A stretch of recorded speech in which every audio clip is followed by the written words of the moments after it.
नमस्कार जी। मैं सबसे पहले आपके चैनल के जो हमारे दर्शक हैं सभी साथियों को नमस्कार प्रणाम। और आप यहाँ आए, मैं इसके लिए भी आपका धन्यवादी हूँ जी। तो साथियों, विकास का कोई मुद्दा भारतीय जनता पार्टी के पास नहीं है। भारतीय जनता पार्टी दूसरी टाइप की राजनीति कर रही है। फूट डालो और राज करो। एक तानाशाही पूर्ण रवैया भाजपा सरकार का है और लोगों को बांटने और नफरत फैलाने में, भेदभाव पैदा करने में और विकास का जो पैमाना है वो कोई भाजपा के पास नहीं है। और आज अभी चुनाव हुए हैं, लोगों ने ईवीएम पर जो है ना, भारत की जनता ने ईवीएम को शक के दायरे में लेके आई है। पहले भी सवाल उठे हैं और पिछले 5 साल से जितने भी विधानसभा और विधानसभा चुनाव हुए हैं सभी को लोगों ने जो है ना ईवीएम के ऊपर उंगली उठाई है। जब पूरे देश में जो है ना ईवीएम को लोग जो है ना शक कर रहे हैं और ईवीएम में गड़बड़ी की बात उठा रहे हैं तो भाजपा को जो उसका समाधान निकालना चाहिए और एक बार बैलेट पेपर से चुनाव करा लो। और दूसरी बात ये है कि एक दिन स्टेटों के दो के जो चुनाव हैं आप चरणों में करा रहे हो। 1 महीना लग गया जो है ना, पहले चुनाव हुआ मध्य प्रदेश का, फिर जो है ना छत्तीसगढ़, राजस्थान हुआ। एक महीना जो है ना उसमें जो है ना लोग काउंटिंग में लगा तो लोगों को इसमें भी शक है। तो आप आज एक स्टेट का चुनाव कराओ और जो है ना कल को उसकी काउंटिंग करा दो। बिल्कुल सभी पार्टियां, क्षेत्रीय पार्टियां और कांग्रेस पार्टी ने तो जो है ना ईवीएम को बहुत पहले से जो है ना उसमें शक के दायरे में रखना, बैलेट पेपर से कराता है। सब जगह हुआ। तो वहाँ पे कैसे सरकार आई से? वो अपना एक सिस्टम है, देखते हैं का ये मतलब सब जगह तो गड़बड़ी भी नहीं हो सकती ना जी। कुछ ही सीटें होती हैं जहाँ पे जो है ना, जो खासकर शहरी सीटें होती हैं और जहाँ पे संभावनाएं होती है और जहाँ पे टफ कंपटीशन हो या जहाँ पे मतलब जो है ना इनको जहाँ पे करना होता है वहीं करते हैं। सभी सीटों पे नहीं करते। कुछ सीटें चिन्हित कर लेते हैं, 10-20% सीटें कर लेते हैं, उन पे करते हैं। अपना इंडिया गठबंधन बना है, ये सभी लोग जो है ना इसका विरोध कर रहे हैं। तो क्या लगता है आने वाला चुनाव जो 2024 का है वो ईवीएम के बिना होगा, बैलेट पेपर पर होगा? बैलेट पेपर पे होना चाहिए। सबकी डिमांड यही है तो चुनाव बैलेट पेपर पे ही होना चाहिए। और जो ये राजनीति चल रही है, विपक्ष को छोड़ो, कांग्रेस पार्टी को छोड़ो, पार्टी में भी जो है ना एक तानाशाही रवैया जो है ना इन्होंने भाजपा ने अपनाया हुआ है कि किसी को भी जो है ना किसी को उभरते हुए अपनी पार्टी के नेताओं को बर्दाश्त नहीं कर रहे हैं, उनको खुदा लाइन लगा रहे हैं, नए चेहरों को मौका दे रहे हैं। उसका क्या मतलब है? उसका मतलब ये है कि जो लोग पब्लिक में प्रतिष्ठित हो चुके हैं, पब्लिक में लोकप्रिय हो चुके हैं, कि उनको जल्दी जल्दी ख़त्म करो ताकि ये जो है ना कोई जनता की आवाज़ बुलंद ना करें या फिर ये कोई अपना अलग से जो है ना कोई राजनीति कोई अपना वो अलग से कोई मंच ना बनाएं या कोई अलग से कोई बगावत ना कभी कर सके या कोई विरोध ना कर सकें। क्योंकि जो विरोध है आज तक जो है ना तानाशाही का जो पार्टी के अंदर है इनकी वो और जो कारपोरेट घरानों को जिस तरह से ये लोग इन्होंने प्रमोट किया है, इन्होंने मदद की है, कर्जे माफ़ किए हैं और बैंकों को कंगाल कर दिया है, तो उस पर तो असंतोष तो पार्टी में भी है। लेकिन आज की डेट में जो है ना कोई आदमी खुल के सामने नहीं आता और जो लोग इनको लगता है कि ये आ सकते हैं उनको ये साइड लगा देते हैं। तो क्या कहना चाहेंगे सर, आज देश का युवा जो है बेरोजगारी की मार झेल रहा है और भारत देश जो है दिन प्रतिदिन युवाओं से खाली होता जा रहा है, फॉरेन की ओर के लिए अच्छी बात नहीं है। ये क्यों जा रहा है यहाँ पे? ये जब 2-2 करोड़ लोगों के रोजगार देने की बात करते हैं और रोजगार किसी को मिलता नहीं और न्याय नहीं मिलता। यहाँ पे नशे का कारोबार इन्होंने जो है ना इतना फैला दिया है और ये लूट, हत्या, मर्डर तक जो है ना हो रहे हैं। किसी को, बदमाशों को किसी का खौफ नहीं है। ऐसे लोग जो है ना जेलों में बैठे लोग जो है ना बाहर लोगों की हत्याएं करा रहे हैं, तो क्यों नहीं निपटते उन लोगों से? उनसे जो जेलों में बैठे कर रहे हैं तो उनको निपटाइए। तो और बहुत से मसले हैं, लोग इसीलिए बाहर जा रहे हैं। कानून व्यवस्था का भी मसला है, बेरोजगारी का भी मसला है और बहुत सी बातें हैं जा रहे हैं। और ये बहुत बड़ी चिंता का विषय है कि हमारा युवा और हमारा जो अच्छे इंटेलिजेंट बच्चे हैं हमारे, वो बाहर जा रहे हैं, तो यहाँ क्या बचेगा फिर? तो सर कैसे जनता की सोच बदलेगी इतने लंबे समय तक? जो सोच तो बदलेगी तभी बदलेगी ना जी, इनके जाने से सोच बदलेगी। वही भाईचारे का माहौल बनेगा, वही आपस में लोगों में प्रेम मोहब्बत बनेगा, बच्चों को रोजगार मिलेगा, बच्चों को विश्वास होगा कि हाँ अब देश तरक्की करेगा। यहाँ पे जो कोई मुद्दा ही नहीं है जो है ना जी विकास की, तो मैं फिर वही उसी बात पे आ रहा हूँ, विकास की तो कोई बात इस देश में अब हो नहीं रही है ना।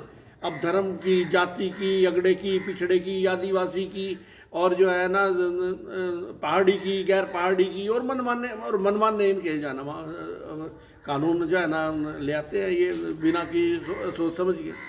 हरियाणा में तो तय है बदलाव, हरियाणा में तय है। चौधरी भूपेंद्र सिंह हुड्डा 10 साल सीएम रहे, लोगों को विश्वास है चौधरी भूपेंद्र सिंह हुड्डा के ऊपर। दीपेंद्र सिंह हुड्डा जो मेहनत कर रहे हैं, उन्होंने इस प्रदेश में पूरा माहौल बनाया हुआ है।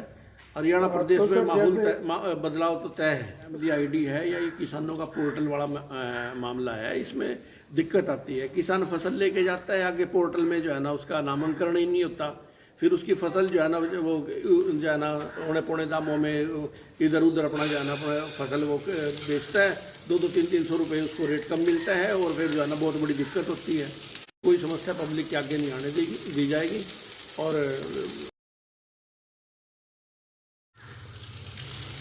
वैसे तो मैं जो है ना जी, मैंने पहले ही ये कह दिया कि मेरा कोई चुनाव इलेक्शन लड़ने का कोई इतना बड़ा दावा नहीं है। मैं पार्टी के संगठन में जो है ना मैं ठीक हूँ, मैं काम कर रहा हूँ, मैं पार्टी के संगठन के साथ काम करने में खुश हूँ। हमें पार्टी के लिए काम करना है, पार्टी की आइडियोलॉजी के लिए काम करना है, तो और कांग्रेस पार्टी के लिए काम करना है। गांधी परिवार की जो सोच है, सबको साथ लेके चलने की, गरीब आदमी को आगे बढ़ाने की, गरीब आदमी को फ़ायदा देने की, जैसे मनरेगा जैसी स्कीम में थी जो है ना, और ये उपभोक्ता स्कीम थी का, और ये शिक्षा का अधिकार था, ये सारा कांग्रेस ने दिया था। अब तो चाहते हैं कि ऐसी सरकार आए जो सबका जो है ना विकास करे, हर गरीब आदमी को जो है ना बेनिफिट मिले, फ़ायदे मिले सारे, और स्वास्थ्य से संबंधित और शिक्षा में बढ़ावा मिले। मेडिकल की एजुकेशन और इंजीनियरिंग इतनी महंगी कर दी कि गरीब आदमी तो क्या एक बड़े से बड़ा नोएडा भी आज सोच नहीं सकता कि अपने बच्चे को जो है ना मेडिकल करेगा। इतनी मोटी फीस दे के बच्चे मेडिकल का डॉक्टर बन के आएंगे, वो क्या करेंगे? कल वही करेंगे जो आज हो रहा है। मरीजों के साथ जो आपको पता है कि मरीजों के साथ जो हालात है ना जी, एक आदमी बीमार हो जाता है तो घर बेच के उसको इलाज कराना पड़ रहा है, इतनी बुरी हालत है।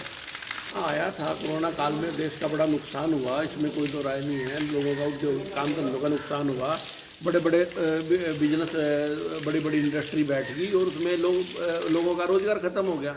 बहुत बड़ी देश के सामने दिक्कत आई, और लोगों ने मदद भी करी। उद्योगिक जो हमारे घराने से बहुत मदद करी, तो उसी के ऊपर तो बात उठाते थे ना जी। जब राहुल गांधी जी की सदस्यता गई तो वो उसी पे तो आवाज़ उठाते थे। जो हमारा पीएम रिलीफ फंड आया और वो जो लोगों के भलाई के लिए इस्तेमाल होना था, लोगों को रोजगार देने में इस्तेमाल होना था, वो आपने कहाँ इस्तेमाल किया? तो बात आती है सर उसमें जो जनता की सहायता के लिए सामाजिक संस्थाएं निकल कर आई, ना कि पार्टी की तरफ से या जो सत्ता में बैठी सरकार है उसकी तरफ से उनको सहायता मिली। ना भोजन मिला, ना स्वास्थ्य मिला, किसी भी प्रकार से सहायता नहीं मिल पाई। ऐसी समस्याएं बहुत आई, इनके बारे में क्या जानकारी? तो ये समस्याएं तो अब देश के सामने ये तो रहेंगी। ऐसी आपातकालीन स्थिति से निपटने के लिए सरकार को तैयार रहना चाहिए। और जो पीछे जो प्रॉब्लम समस्या आई थी, उसमें कोई केंद्र सरकार का या प्रदेश सरकार का कोई बहुत अच्छा जो है ना इनकी तैयारी नहीं थी, जबकि वो पता भी चल गया था।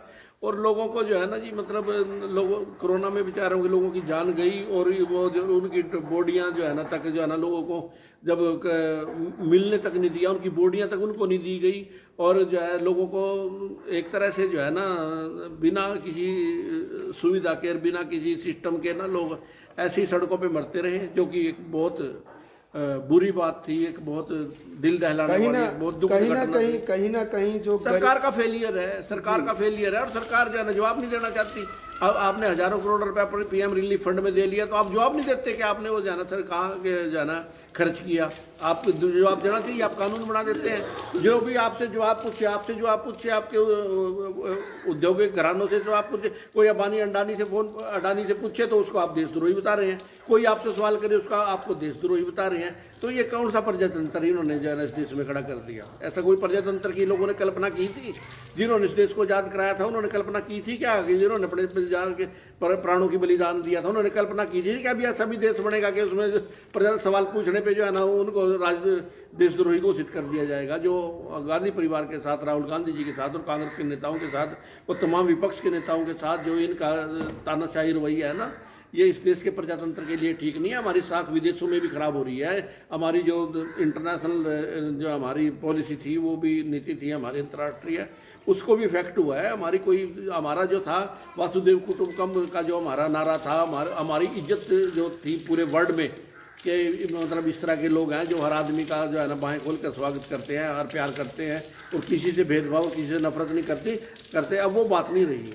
तो बात की जाए सर, जैसे कि राहुल गांधी जी ने भारत जोड़ो यात्रा का शुभारंभ किया था और पूरे देश में भारत जोड़ो यात्रा चली, और अभी जो स्टेटों में कांग्रेस की हार हुई है, क्या कहीं ना कहीं कोई ना कोई कमी रही है? भाई जाना इसने मैनेज किया है भारतीय जनता पार्टी ने, गड़बड़ियाँ हुई हैं, इसमें सब हुआ है। सरकारी मशीनरी का उपयोग भी हुआ है, धन भी बाहुबल भी, इसमें सब कुछ हुआ, यूएम घोटाला भी हुआ, सब कुछ हुआ।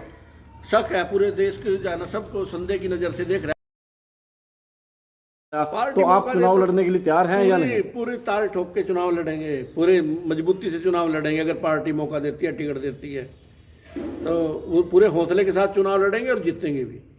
धन्यवाद आपका। शुक्रिया।